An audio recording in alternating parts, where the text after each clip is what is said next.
श्रीकृष्ण परब्रह्मणे नमः। श्री भगवद्गीता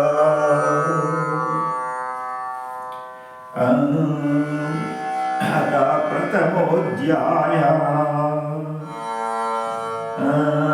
धृतराष्ट्र उवाच धर्मक्षेत्रे कुरुक्षेत्रे समवेतायुत्सवा मामका पाण्डवाश्चैव किमकुर्वत संजय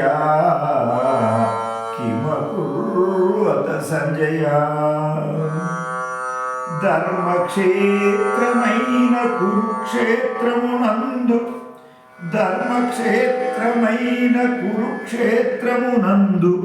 యుద్ధము చేయ కృత నిశ్చయముతో చేరియున్న నావారల్ మరియు పాండవులు ఏమి చేయుచున్నారు సంజయ? ఏమి చేయుచున్నారు సంజయ? భగవద్గీత గురుజీ, ఈ భగవద్గీత ఏముంటుందంటే, అరే ఎందుకు రాసుడు, ఎందుకు వాడు, ఎందుకు చెప్పుడు అన్నది ఒక చాలా మంది లోపల ఉంటుంది. ఈ భగవద్గీత ఇవాళ స్కూల్లో కూడా వెళ్ళామంటుంది కదా. అయితే ఇక్కడ ఏమవసరం భగవద్గీత అంటే దీనికి ఒకటి ఇచ్చిండు. సంసార సాగరం ఘోరం తర్తుమిచ్చతియో నరః గీతానామం సామసాపి సారం యాతి సుఖేరస. అంటే ఈ సంసార సాగరాన్ని దాటే నిశ్చయించుకున్న వాళ్ళు గీత అయిన నావలో కూడా కూర్చుంటే సులభంగా దాటిపోతారు. అయితే ఇక్కడ ఏమంటున్నానంటే, సంసార సాగరాన్ని దాటాలంటే ఈ మన భగవద్గీత నావ అంటుండు. మనము సాగరం దాటాలంటే మనం ఏం చేయాలంటే నావలో కూర్చుంటే మనం దాటగలుగుతాం. దాంట్లో ఒక దిక్కు చూసి ఉంటుంది. అంటే ఏ తూర్పు పోతుందా, పడమర పోతుందా, ఉత్తరానికి పోతుందా, దక్షిణానికి పోతుందా, ఆ విధంగానే మనము కూడా దాంట్లో లేకపోతే ఎటు పోయేది తెలియదు, తూర్పు పోయేది తెలియదు, పడమర పోయేది, దక్షిణం పోయేది, ఎటు పోయేది తెలియదు, అటు నరకం పోయేది తెలియదు, స్వర్గం పోయేది తెలియదు, అడికి ఏం పోయేదని తెలియదు. అందుగురించి ఏంటి అని అంటే, ఈ సాగరం దాటాలంటే ఎట్లయితే మనకు నావ అవసరమో, ఈ సంసార సాగరాన్ని దాటాలంటే అట్లా ఒక నావ తీరుగా పనిచేస్తుంది. సంసార సాగరం ఘోరమైన సంసారం ఇది. ఘోరం తర్తుమిచ్చతియో నరః దావని చేయించుకున్నవారు. గీతా నావం సామసాతి సారం. గీతా నావాలు పోతే మంచిగా దాటుతారు అని చెప్తుంది. మరి నేను కూడా ఒక ఉదాహరణ చెప్పాను అనుకున్నా. అంటే భగవద్గీత ఉదాహరణ మీకు ఇప్పుడు చెప్పిన నేను ఇంకొక ఉదాహరణ ఏమంటానంటే, దాంట్లో ఒక దిక్కు చూసి ఉంటుంది కదా, ఆ దిక్కు చూసి చూపించినట్టే పోతున్నాడు. ఇది కూడా మనకి ఏం చేస్తుందంటే, మనకు ఒకటి చిన్న పిల్లగాడు ఏమంటారంటే కారుకొని అంటారు. కారుకొని అంటే మీరేం చేస్తారంటే, ఒక దుకాణం కానీ కారు కొనిస్తారు, దానికి ఒక రిమోట్ కంట్రోల్ ఉంటుంది. ఆ రిమోట్ కంట్రోల్ పట్టుకుని వాడు ఏం చేస్తారంటే ఆ రిమోట్ ఆన్ చేసి నడిపిస్తుంది. అదే రిమోట్ ఆన్ చేసుకున్నదనే కారు బలపడి నడుస్తుంది. లేకుంటే అది పోయి అక్కడ ఎటన్నా గుంట ఉంటే ఆ గుంట పోయి పడిపోతుంది. అయితే కారు పోతుంది. తాత నా కారు పోయి తీసి ఇవ్వమంటాడు. ఈ గుంటలకి వెళ్ళి తీరాదు పోయిపోయింది.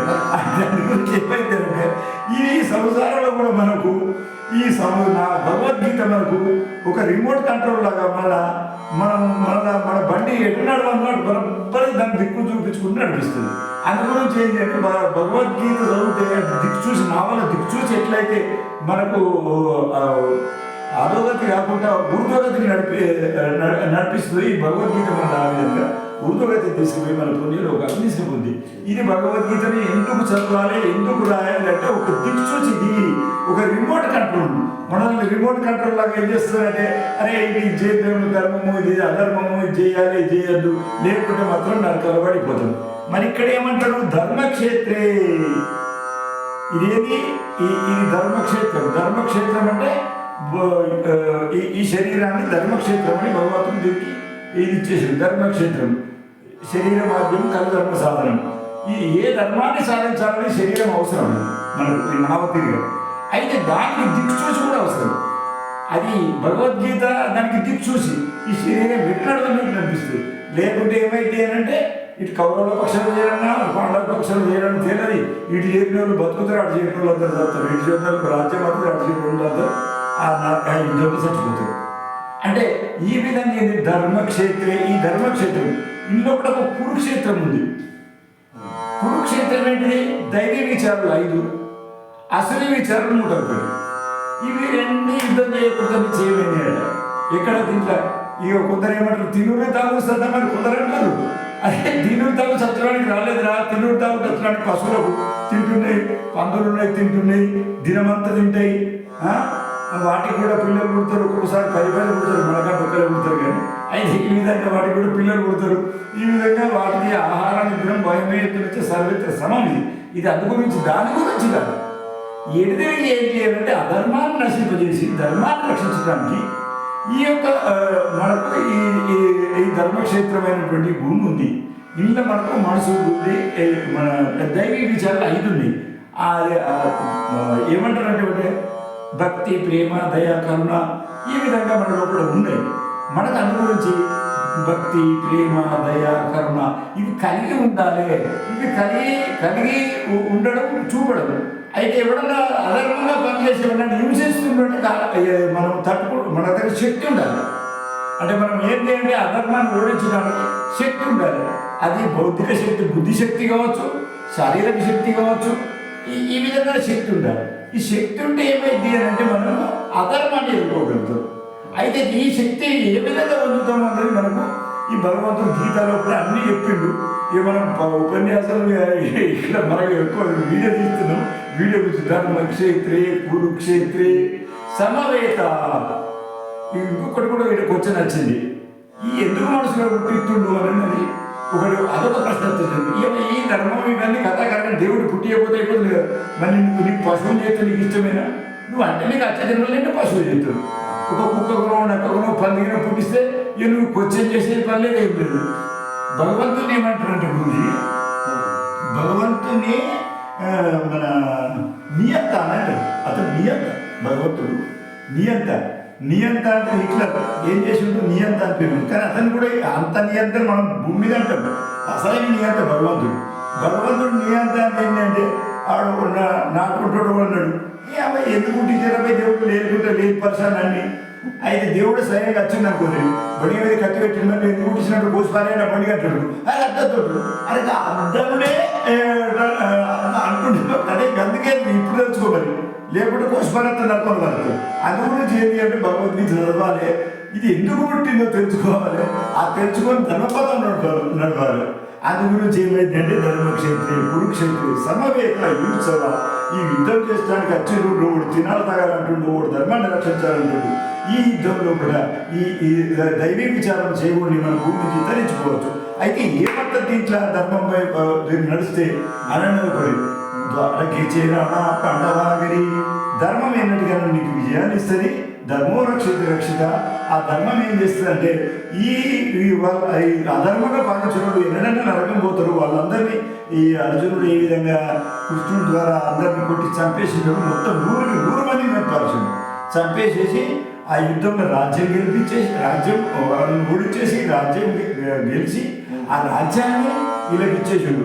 అంటే మనకు రాజ్య సుఖము, సంపద, ఆనందము సర్వం దొరుకుతుంది. మనకు అన్ని తీరులో మనం భగవద్గీత చదువుకున్నట్టు మాత్రం మన జీవితంలో ఈయంలో కూడా సుఖాన్ని, పరంలో కూడా మోక్షాన్ని పొందడానికి అవకాశం ఉంది. కాబట్టి ఇవాళ స్కూల్లో కూడా భగవద్గీత పెట్టాలని నేను ఈ మాధ్యమంగా చెప్తున్నా. మోదీ ప్రభుత్వం తప్పకుండా ఈ పని చేయాలి. భగవద్గీత చిన్నప్పటి నుంచే ఒక్కొక్క శ్లోకాలు నేర్పించుకుంటూ పోవాలి. చిన్నప్పటి నుంచి పాఠ్యాంశం పెట్టండి.